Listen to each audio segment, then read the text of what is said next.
So ഇന്ന് ഈ package കുറച്ചധികം ദൂരെ നിന്ന് വന്നു കേട്ടോ.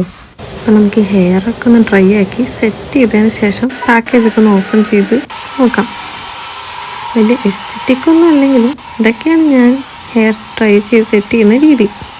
ഡ്രയർ യൂസ് ചെയ്യാതെ എയർ ഡ്രൈ ചെയ്താൽ കുറച്ചും കൂടെ നല്ല ഡിഫൈൻ കേൾസ് കിട്ടും കേട്ടോ. എനിക്കിഷ്ടം മെൻസ് മാത്രം കേളാക്കുന്നതാണ്. ഫസ്റ്റ് യൂസ് ചെയ്യുന്ന കേൾ ക്രീമാണ്.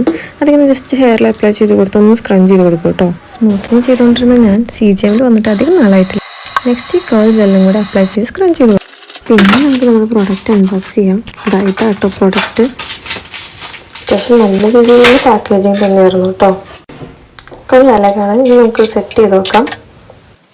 ബാത്റൂം സെറ്റ് ചെയ്തപ്പോഴേ എൻ്റെ മൈൻഡിലുണ്ടായിരുന്ന ഒരു സംഭവം കേട്ടോ ഇത്. അതിലൊരു മിററും കൂടി വരുന്നുണ്ട്. നമുക്ക് മിററിൻ്റെ പ്ലേസിൽ വേണമെങ്കിൽ നമുക്ക് ടാബ്ലറ്റോ ഐപാഡോ വെച്ച് മൂവീസും വാച്ച് ചെയ്യാൻ ഓക്കെയാണ്. വാം ലൈറ്റൊക്കെ ഇട്ട് നല്ലൊരു അടിപൊളി ആംബിയൻസ് ആക്കിയിട്ട് ഇതൊന്ന് പ്രോപ്പറായി സെറ്റ് ചെയ്ത് ബാത്ത് ചെയ്യാനായിട്ട് അടിപൊളിയാണ് കേട്ടോ.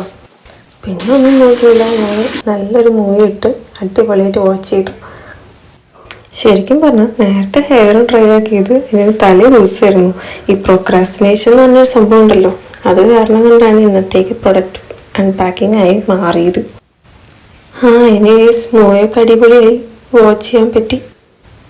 നേരത്തെ പറഞ്ഞ കേൾ ക്രീം, കേൾ ജെൽ അതോ ഈ പ്രോഡക്റ്റിൻ്റെയോ ലിങ്ക് വേണ്ടവർ കമൻറ്റ് ചെയ്താൽ മതി കേട്ടോ. ഞാനത് നിങ്ങൾക്ക് സെൻഡ് ചെയ്ത് തരാം. ഞാൻ ഈ മൂവി പാർട്ട് 1 കണ്ടത് പാർട്ട് 2 കാണുന്നതിന് 2 days മുന്നാണ് കേട്ടോ. പാർട്ട് 2 പിന്നെ വേഗമേ പോയി കണ്ടായിരുന്നു. നിങ്ങളെല്ലാവരും വാച്ച് ചെയ്തായിരുന്നോ? എങ്ങനെ ഉണ്ടായിരുന്നു? കൂടുതൽ ഇങ്ങനെയുള്ള വീഡിയോസിനായിട്ട് ഫോളോ ചെയ്യാൻ മറക്കല്ലേ.